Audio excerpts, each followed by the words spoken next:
This video is sponsored by Warcraft Rumble. So you've nailed the basics, you're getting to grips with miniature painting, but what's next? How do you take your lovingly painted models to the next level? Well, luckily here at the Painting Phase, we've got you covered. We are now going to take you on a journey to teach those mystical arts of the experts. However, before we reveal our secrets, let's hear a little more from our sponsors. Hit it, Pat. Warcraft Rumble is an action-packed strategy game that invites players to assemble armies with their favourite characters from the Warcraft universe and battle it out in unique missions designed to test their tactical wits. It's easy to learn, but hard to master. Warcraft Rumble's frantic strategy action is immediately gripping, with depth that rewards experimentation. Build forces of minis, starting with leaders like Archmage Jaina Proudmoore, with a huge single-player experience with over 70 missions, as well as weekly and monthly challenges in the form of multi-part dungeons. There's so much to keep you busy. You can also play with your friends in competitive or cooperative play, and join guilds to link up with fellow commanders. There are over 60 heroes, villains, and monsters from the Warcraft universe to choose from, and these are lovingly sculpted digital characters that have been rendered as tabletop-style minis and brought to life for you to collect. Warcraft Rumble is full of authentic Warcraft vibes created by the team with deep roots in the franchise. Everywhere you look, you'll encounter many references inspired by beloved characters, locations, and events from the Warcraft PC strategy games and the World of Warcraft. As you can see, we've already got hold of our Warcraft Rumble characters courtesy of WePrint Miniatures. So what are you waiting for? Click the link in the description and get downloading. Right, back to painting and rambling about techniques. So in our first video, check the link in the description, we cover the basics of miniature painting. However, in this video, we're now going to move on to the more technical side of painting, the artistry that is highlighting, among other things. Highlighting your models is one of the best ways to emphasize and define those details and really helps to make it stand out on the tabletop. There are a few methods of highlighting your minis. The traditional and most often seen method is edge highlighting. It pretty much does what it says. You spend your time neatly painting the edges of those details. As you get more experience, you'll find that your highlights will become neater and crisper as well as thinner, meaning you can build up multiple edge highlights to add some lovely transitions in tone. Another way of highlighting, which is my personal favorite, is dry brushing. Again, this is a technique that's quite quick and effective. It removes some of the barriers of entry level, so you don't have to be an expert painter to use this technique, but it does require a little bit of practice, so you will need to get used to the technique before applying it to your models. Another popular form of highlighting is zenithal highlighting. Now, what this is aiming to do is to give you a light source that's coming from a direction. So it's a directional light source. So mostly this is like from the top. And then when you start tinting it and adding colors on top of it, it kind of gives you a bit of a lighter tone where the sun would be or the light would be or whatever light source you're using. So as opposed to like picking out the edges of a model, whether that with a dry brush or an edge of a brush, you're just using an airbrush or a rattle can to kind of do that for you. Now, the only real difference between an airbrush and a rattle can is airbrushes give you more control and I suppose colour as well, because you can use any paint, whereas spray cans, you're limited to what colours are available. You'll often see a lot of airbrush adjacent painters use this method as it's very quick and effective. And because they do it all the time, they get very comfortable with it. And with an airbrush, you can adjust the amount of pressure you use and have better control of the flow coming from the airbrush. Now, if you're more interested in using colours to do zenithal, then Colourforge also provide a range of colours to do this. Here we're using the red zenithals and working our way from dark red to a mid-red with a light dusting of orange. Now, depending on your intention of tone of colour, you might not use the first or last rattle can in some cases. What I mean by this is if you want a bright red, you might just use the mid-tone red and then the orange, or if you want a darker red, you might just start with the dark one and then just use the mid-tone and not even use the orange. And that works with any colour. So next up from a highlighting point of view is slap chop. But what is slap chop? What does it do? It is a pre-highlight to a model. So often you start off with a black undercoat and you dry brush up with some greys and some whites, and then you tint it, usually with contrast paints. But the idea is you're doing the dry brushing. So you're mixing a couple of things here, using contrast paints and dry brushing to give you a highlight with minimal effort, if that makes sense. As you can see on our character here, you know, we've got a load of greys to whites on the black. Looks very monochrome, but then when you start adding like bones and pinks, purples, reds, you get the highlight pushing through. So you can actually get nice highlights with a contrast on the black undercoat with a white dry brush, which in our previous video, you want light undercoats to demonstrate the contrasts in its best format. But this is a really good way of doing that. And it's a really cheeky, quick way of getting highlights, especially if you've got shaky hands. Now, glazing is one of those methods that can be used for a few reasons. More often than not, if your highlights are just way too bright, it's really good for knocking them back. All you're really doing is getting a paint, usually the color you've been using is like your mid-tone, and then you're thinning it down and you're just tinting over that highlight to knock it back a bit. The same can be said for shadows. If your recessed shades are too dark, you can try and light them up with that same thin down coat. When I've done any kind of glaze in the past, I tend to have like a dark tone, I tend to have a mid-tone and then a highlight. And usually I tend to use the mid-tone mostly as my glaze. So I thin that down. So if my highlights become too light, I can knock them back. If my recesses become too dark, I can light them up. As Richard Gray would say, it's just lots of thin paint, lots of layers of thin paint. That's all it is. That's all you're doing. Now, another reason for using glazing is to change the warmth of a model. So move it to a bit more of a warmer spectrum or a colder spectrum. So if, for instance, you have a green that's too cold and you want to warm it up, you just put a yellow glaze over the top of it. Again, really thin paint that just tints it and turns that green from a colder tone to a warmer tone. Sometimes you might have a color that looks a bit too warm, so you want to darken it down, so then you use a colder color. And why would you do that? Why would you change the warmth of a color on a model? Well, that's a thing that you will notice as you become more familiar with painting, that sometimes you have a lot of warm colors on a model. It needs balancing out with a few colder colors. And colder colors just tend to be like darker, bluier looking blues, whereas warmer colors tend to be like really lime looking greens. It's that kind of thing. So you're not like heating them up on a microwave or sticking them on the radiator. I mean, you can do, but that ain't gonna help. Now, glazes do require some practice and can be a bit tricky to get the hang of initially. But by thinning your paint down so it's more of a watery consistency, the term often thrown around is the consistency of thick milk. And neatly applying this thin paint to the desired area will tint your chosen tone. Now, something to bear in mind is this is not a wash. What you are doing is neatly layering the glaze onto the area so it tints. If you start treating it like a wash or a contrast, it's going to swamp in those recesses and it's not going to do what you need it to do. So you are just taking your time and neatly layering over those areas. So the color, the amount of paint that you're putting onto the model is evenly distributed across the high points, the mid points and the low points. You're not swamping it like a shade. Next up is basing. Now, this is my favorite part of the painting process. Usually when you've got to this point, it probably means your model's finished and you're just giving it a nice patch of land that it can call home, because it's going to be glued on that forever. So you might want to make it nice, give them some flowers to pick, maybe some turnips, I don't know. But this is the part that makes the model stand out from the rest of the crowd and adds a sense of realism to the finished article as well. Obviously, it goes without saying you can base your models however you want. It's entirely up to you what you do for your models, they're yours. But there are a few things to consider that might help you along the way. This is not like you must do this, it's just a couple of things to bear in mind when you are basing your figures. Now, a top tip is think of the narrative. What is the model doing? What's it dressed like? I mean, if you've got like a barbaric warrior in furs, then sticking it in a desert environment probably looks a bit narratively weird. So you might want a snowy environment. That might add to the narrative and the theme. Another thing to bear in mind is color as well. So one of the things that I've learned through years of painting is if you have a really dark toned model, so the model's like black with really grim looking colors on it, then you probably want a really light base. And that light base doesn't have to be desert or snow. It could be just like stone or like pebbles, but lighter. The other option is if your model's really light, then chances are you want a darker base. So, if you've got like someone in white armor or bright silvers, then you might want a slightly darker gray or like a dingy kind of dirt or something like that. Just again, it helps the model pop. Something to bear in mind when you are basing is the base is like a picture frame of a painting. It's there to support it, but not overwhelm it. You don't want your base to be like stark, blatantly the only thing you look at. It's the model that you want to be looking at, not the base. And if you're not certain, then a nice mid-tone brown or arid scheme works really well. Again, years of painting armors and more often than not, varied schemes in one collection. Using the same mid-tone earth base not only helps every paint job stand out, it looks consistent as a collection too. As you can see, like what we're doing on this model here, it can be a bit light in some places, but actually it's a nice mid-tone and any color scheme will work on that really well. With the texture of your base done, the next thing you want to be looking at is painting the side of it, or what's known as the rim of the base.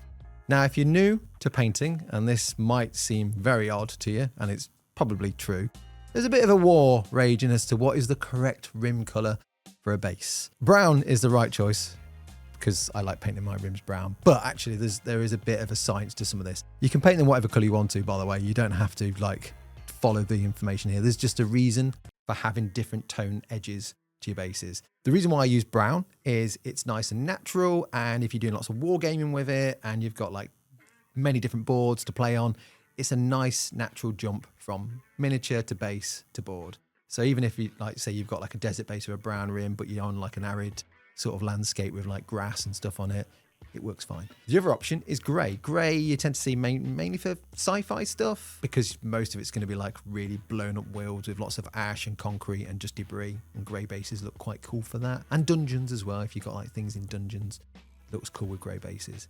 But the last one that tends to be the quite contentious colour is like black is best. Black rims are best. Black rims are great if you are doing board games and display pieces like the ones we're doing here. Now, normally, like I say, I'm a brown rim guy, but for this video and the models in this video, black looks better because they're display pieces or gaming pieces if you're doing like a board game for D&D. It's up to you. You can paint them red. I don't care. You do what you want. But that's a bit of a theory as to why you paint different bases, just for different reasons that might decide what kind of game system you're playing or what sort of hobby you're using it for. The last thing I'd like to cover in this video is about brush control, practice, and muscle memory. Now, these things to me all work in conjunction with each other because, well, you kind of require all those skills anyway to be able to do one or the other. And a lot of the things we discussed in this video will benefit from making use of these things and practicing these things and getting better at these things. A lot of it is just time and practice, hence why practice is here. So don't be too stressed. Don't be like, oh no, you know, my brush control is rubbish. It's fine. It just comes with time. A lot of this comes with time and just holding things the right way. Something I would bear in mind as well with brush control is hold your brush like you would hold a pen, because you've got the muscle memory there already of holding a pen. So why would you hold your brush any different? I used to see a lot of people hold their brush so different to how they'd write a pen. And you've been writing like at schools, colleges, uni or whatever for decades. So why would you hold your paintbrush any different? So that's something to bear in mind, because you might not realize that. You might just think, well, it's different. It's painting. I have to hold it differently. I have to be like, oh, little tweedly mustache and a canvas and like use my little pinky here and just do little sweeping motions down and forth on the canvas. You're not some pretentious artist that's putting something into Tate Gallery. You are painting toy soldiers. So don't worry about it. It's fine. Brush control really is about handling the brushes, getting used to the amounts of pressure to apply and when to apply them. You can use models or palettes to practice different strokes and pressures, but really it just boils down to practice. And we all know the more you do something, the better you get at it. Putting the hours in the chair or your painting setup is indeed a thing. The more you do something, like I said, the better you can get at it. And a prime example of this is when I worked in retail, I painted stuff for the cabinets. I thought I was okay. I thought I was pretty good. I applied for a job to be an army painter, and I went there thinking I'm good at painting. I was okay. But the more I was in there, the better I got. My first week, literally 8 hours a day for 7 days, there was a vast difference in my painting that I'd been doing higgledy-piggledy here for the cabinets when I was in retail. So just hours in the chair, getting used to it. And I know not all of you watching this video have millions of hours a week to spend painting, but the more you do something, you better get at it. So if you have a regular time, just keep to that. If it's like an hour in the evening or a couple of hours a week, just maintain those couple of hours if you can, and you'll find, keep to it, you'll get better at it. The more you do something, the better you get. I know I've said that multiple times in this video. I'm going to keep hammering it home, but it is true. You just repeat, rinse and repeat, and muscle memory will come in time. Now, there is a thing where some of our viewers and some of our patrons have shaky hands. And again, you will find mechanisms and strategies to hold your brush slightly different, or how to support your hands. Obviously in the video, I support my hands on the table like this. I use that. I hold my breath. I take my time with my breathing, slow it down. All those things in time will help you improve the handling of the brush and obviously the edge highlights you do. Even with shaky hands, you can find ways of doing it and slowly but surely steady those. And if you can't, that's what slap chop's for. It's fine. You'll be good. Freehanding is one of those elements and skills that scares some people, because they're like, I'm not an artist. I can't do this. I didn't go to college and learn how to draw.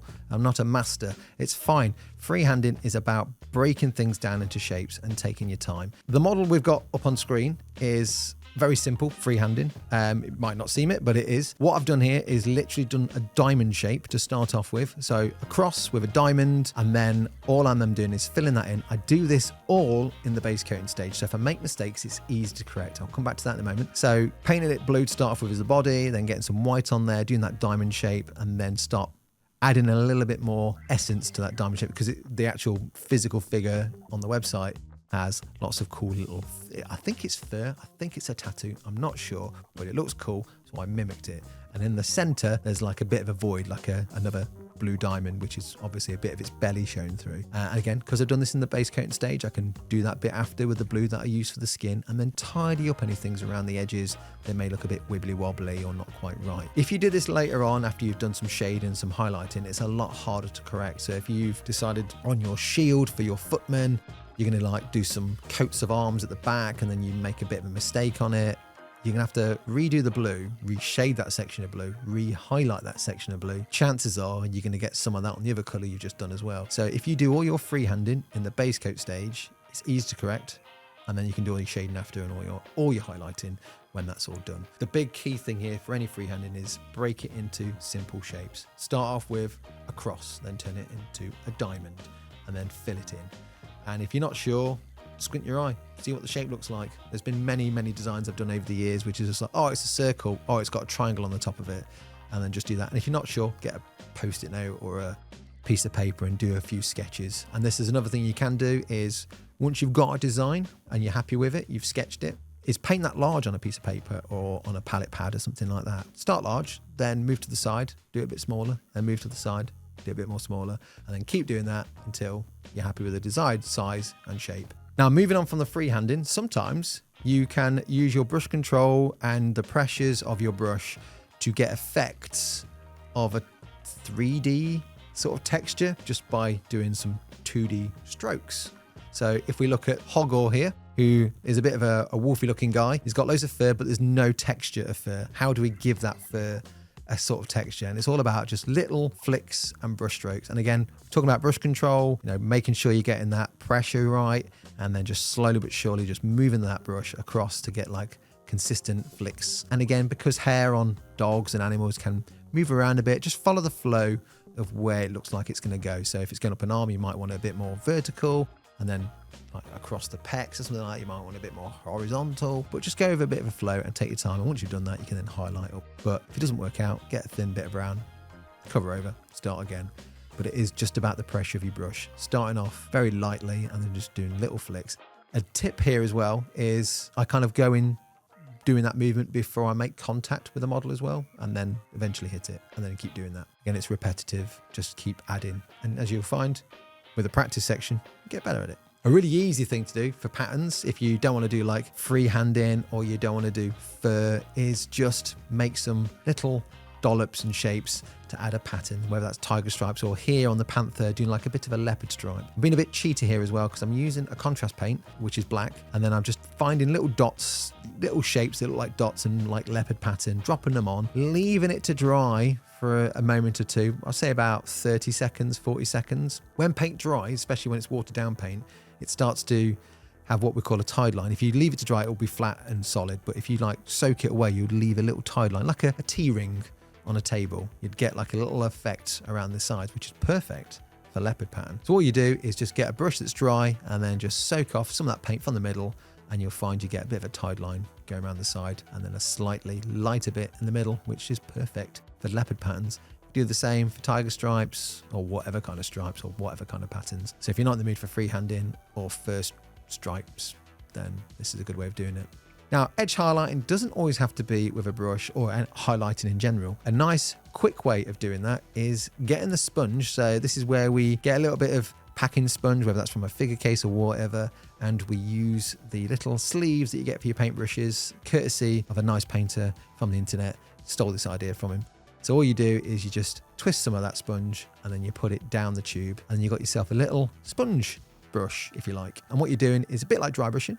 You're just dabbing this off, removing some excess, and then you start attacking those raised areas of the model. Like on the orc we've got here, we're just giving it a bit of a texture to its skin. You don't have to do this. I just thought it looked quite cool because orcs have quite thick, leathery skin, so they're going to be a bit more mottled, a bit more textural. So just adding this, and then again, you can use smaller sleeves to do more accurate sponge effects further around. It's also really good for doing chipping as well. So if you want to chip up armor on edges, again, using the sponge to do that is a really good way of doing that. It's kind of like highlighting. It's a nice cheeky way of doing it with minimal effort. So I'm now going to talk about my secret weapon, a weapon that I use a lot for metal things, not like actual physical made of metal, but metal paint jobs.